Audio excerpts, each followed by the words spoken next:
Olá pessoal, tudo bem? Como é que vocês estão? Espero que estejam bem, estejam se cuidando direitinho. Vamos então para a atividade dessa semana, agora do dia 14 ao dia 18 de setembro, certo? Essa atividade é onde a gente vai voltar a falar aí das nossas vanguardas europeias, né? Nessa semana a gente vai falar sobre o expressionismo. Então vamos lá, gente. O expressionismo é o nome de uma vanguarda artística europeia do início do século XX. Esse movimento artístico está entre os primeiros representantes das vanguardas históricas. E talvez o primeiro a focar em aspectos subjetivos, valorizando a expressão emocional do ser humano. Né? Então eles procuram retratar o que está externo? Não. Retratar o que está aqui no coração do ser humano, do artista que está desenhando. Certo? A origem. Origem do expressionismo. Devemos destacar que o expressionismo não possui uma localização geográfica definida e nem a sua duração imprecisa. Nós temos hoje gente pintando no estilo expressionista, tá? Mas ele teve início lá na Alemanha em meados de 1905, né? Neste ano se deu a criação do grupo Die Book, a Ponte, pelos artistas vamos ver se eu consigo falar, Ernst Kirchner,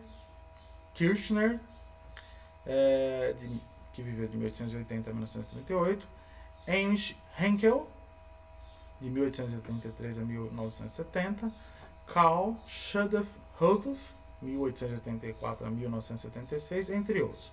Por isso, essa corrente é também chamada de expressionismo alemão. Então, foi onde aconteceu, né, o início do expressionismo. Aqui nós temos um grupo de artistas: Otto Miller, Kirchner, Henkel, Schmidt, Holdhoff, retratados num quadro. Tá? A primeira vez que o termo surgiu foi em 1911 na revista Der Storm, A Tempestade. O periódico alemão era um veículo de comunicação mais importante do movimento. Tá? Outro grupo com grande tendência ao expressionismo foi o Der Balluer-Reiter. Der Balluer-Reiter, o Cavaleiro Azul. Tá? The Blue Hater. Pode ser que seja assim, né? Eu não falo alemão, né, gente? Então vocês me desculpem aí, tá? Formado em 1911 por Franz Marc, que viveu de 1888 a 1916. E o Wasyl Kandinsky, que viveu de 1866 a 1944. Esse já mais conhecido que o Kandinsky, né? Teve uma projeção maior dos seus trabalhos. Um dos quadros que eu tenho certeza que vocês conhecem desse movimento é o quadro do Grito. Esse quadro é bem famoso, né? Do Edward Munch, que é considerado o precursor do expressionismo, tendo influenciado essa corrente artística com suas obras impactantes, cheias de carga emocional. Sua obra mais importante é o Grito. Ela representa uma das telas mais emblemáticas do movimento expressionista, né? Esse grito de desespero, essas cores berrantes, né? Cores complementares, olha aqui, gente, vamos analisar azul perto de laranja, né? Então, cores bem vibrantes. Outro artista importante para o surgimento dessa vertente, o que é essa vertente? É uma coisa que surgiu dali, né? Foi o Van Gogh, né? O Van Gogh, que era um integrante do movimento pós-impressionista, né? Ele foi um homem que viveu intensamente a arte e transmitia em suas obras os sentimentos de maneira muito dramática, né? Sem preocupar-se tanto com os efeitos técnicos, iluminação e as suas composições. Uma das suas grandes obras é A Noite Estrelada, esse quadro aí, que ele pintou à noite, né? Colocou as velas no chapéu e saiu para pintar de noite aí. Muito bem, gente. O expressionismo ele constitui-se num campo multidisciplinar e interdisciplinar. Multidisciplinar e interdisciplinar. Ao entrecruzar os saberes de várias áreas e universos da arte, né? Então, multidisciplinar. Tem filme expressionista, quadro expressionista, fotografia, filme, já falei, né? Escultura, tá? E as coisas se cruzam. Né? Por isso que ele é multi e interdisciplinar. Surgiu como uma reação ao positivismo do movimento impressionista, que visava exibir obras com caráter mais técnico acerca de percepções e estudos da luz e da cor, sem dar importância à subjetividade e à complexidade humana, né? que é a característica do expressionismo. Então, o impressionismo estava preocupado em captar uma luz bonita, uma cena alegre. O expressionismo não. Queria transmitir aquilo que o artista vinha de dentro, né? Com uma visão trágica do ser humano, muito por conta do contexto histórico. Tem gente que acha que o expressionismo é muito depressivo. Mas por quê, gente? Vamos analisar no contexto histórico em que ele aconteceu, em que ele surgiu. Ele surgiu num contexto de Primeira Guerra Mundial, né? Então o mundo estava ali, né? O mundo, quando a gente fala, é Europa, né? Estava devastado ali por causa da guerra, né? O expressionismo, como o próprio nome sugere, é a busca de ser uma expressão de sentimentos e emoções. E as emoções ali eram pesadas, né? Assim, os artistas exageram, distorcem os temas em seu processo de catarse, revelando sobretudo o lado pessimista da vida. Quem consegue ser otimista em meio a uma guerra? Difícil. Essa escola utilizou a arte enquanto forma de refletir as angústias existencialistas do indivíduo alienado, fruto de uma sociedade moderna. Então o mundo começava a se modernizar, né? Aí processos de industrialização. Então o homem já questiona, né, essa massificação, essa alienação. Hoje em dia, então, a gente já nem questiona mais, fomos engolidos, né, pela industrialização e pela alienação, né, que nos é passada dia a dia pela televisão, pelos meios de comunicação, hoje em dia redes sociais, né, enfim, sem querer ser pessimista. Dessa forma, nós podemos destacar como importantes características desse movimento contraste e intensidade cromática. Contraste de tons claros e escuros, muito próximos, né? Intensidade cromática, cores vivas, amarelos, vermelhos, azuis, bem fortes. Valorização do universo psicológico, sobretudo os sentimentos densos, como angústia e solidão, por causa do contexto em que ele surgiu, né, gente? Dinamismo e vigor, né? A gente percebe dinamismo e vigor, pinceladas vigorosas, tintas, né? Movimento. Técnica abrupta e violenta na pintura, com grossas camadas de tinta. Vocês vão ver ali mais para frente nos quadros que estão como exemplos. E valorização de temas sombrios e trágicos. Estilo. Já compreende a deformidade do mundo real. O expressionismo encontrou uma forma subjetiva de representar a natureza do ser humano.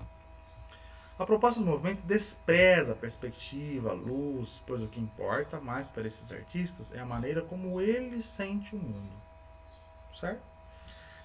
O expressionismo defendia a liberdade individual por meio da subjetividade e irracionalismo. Então, o que importava para eles era subjetivo, aquilo que você tem dentro de você. Certo? Os temas abordados foram, por vezes, considerados depravados, subversivos, buscavam conduzir o espectador à introspecção. É interessante notar como o expressionismo, a objetividade da imagem, se opõe ao subjetivismo da expressão. Ou seja, o caráter objetivo é afastado da obra por meio de linha, cor, usando todas essas ferramentas que compõem o desenho de forma emotiva, né? Em formas retorcidas, agressivas, certo? Esse movimento ele foi muito escrachado, muito perseguido por Hitler na Segunda Guerra Mundial ali, né? Porque teve a Primeira Guerra Mundial, teve um período ali de paz, depois já veio a Segunda Guerra Mundial. Então, no período da Segunda Guerra Mundial, ali quando a Alemanha já começou a abrir as asinhas e o Hitler invadiu os outros países na Europa, ele começou a perseguir esses quadros, porque eles levavam a um individualismo, né? A pessoa a pensar, a refletir por si, né? E eles não queriam isso, né? Eles queriam pessoas que fossem embarcadas por aquele sentimento coletivo, né? E as pessoas embarcaram nessa daí, tanto é que a Alemanha fez o que fez, né? Os campos de concentração e tudo mais. Aqui nós vamos mostrar agora então alguns artistas, né, desse movimento expressionista, tá? Marc Chagall, né? Aqui alguns quadros dele, 2 quadros dele. Vocês podem perceber imagens bem distorcidas, geometrizadas, simplificadas, né? A gente percebe as formas muito presentes, as cores bem vivas, né? Um verde perto do vermelho, bem que torna as duas cores bem berrantes, né? Paul Klee também, trabalho bem estilizado, cores berrantes, né? As formas geométricas bem presentes, círculo, triângulo, quadrado, né? Aqui uma certa coisa até meio primitiva, né? Desenhos bem simples, que estavam mais relacionados ao que ele sentia, né? O Kandinsky, né? Olha, cores bem vibrantes, né? Formas estilizadas, né? O Kandinsky, que tinha um trabalho figurativo ali no começo, mas depois ele veio até se tornar um artista abstrato, né? Os quadros dele de meio e final de carreira são extremamente abstratos, geométrico abstrato. Eles têm formas geométricas, mas não formas que compõem pessoas, figuras, nada, né? Mas no início ele tinha esse estilo que eu até gosto particularmente desse estilo mais expressionista dele aqui, né? Amedeo Modigliani, também um artista que era italiano e viveu na França, né? Ele fugiu da Itália por conta da guerra, com toda a sua família, né? Que foi perseguida, era judeu, então ele viveu ali nos subúrbios ali em Paris, né? Aqui dois quadros dele que tinham formas bem estilizadas, uma característica marcante são esses pescoços compridos, né? Chaim Soutine, que era amigo de Modigliani, pintavam juntos, né? Obras bem distorcidas, percebem? Cores bem grossas, né? Tinta bem grossa, cores bem vibrantes, certo? Egon Schiele, né? Também imagens bem distorcidas, quadros com cores, camadas de cores bem grossas, ó, muito contraste. É um branco puro perto de um preto puro, né? Muito contraste. E também Davi Siqueiros, né? Que era um artista mexicano, aqui retratando os horrores da guerra, né? A exploração das pessoas, dos agricultores, né? Também faz parte desse movimento. Muito bem, gente. A comanda da nossa atividade. Faça um resumo do que você entendeu sobre as atividades, né? Ou faça um vídeo lendo. Escolha um dos quadros que você mais gostou e faça um desenho. Então você tem esses quadros aí, você pode escolher um e fazer um desenho. Ou eu vou gostar ainda mais se você fizer um desenho, ou uma colagem, ou uma arte digital da sua criatividade, tá? Inspirado no estilo só, mas passa o que você tem dentro de você, tá aqui do seu coração. Põe para fora, em forma de desenho, em forma de colagem, em forma de um desenho no celular ou no computador, tá? E me manda lá. Essa é a atividade de vocês, espero que vocês gostem. E quaisquer dúvidas a gente tá no WhatsApp, tá bom? Um grande abraço a todos, se cuidem e boas atividades.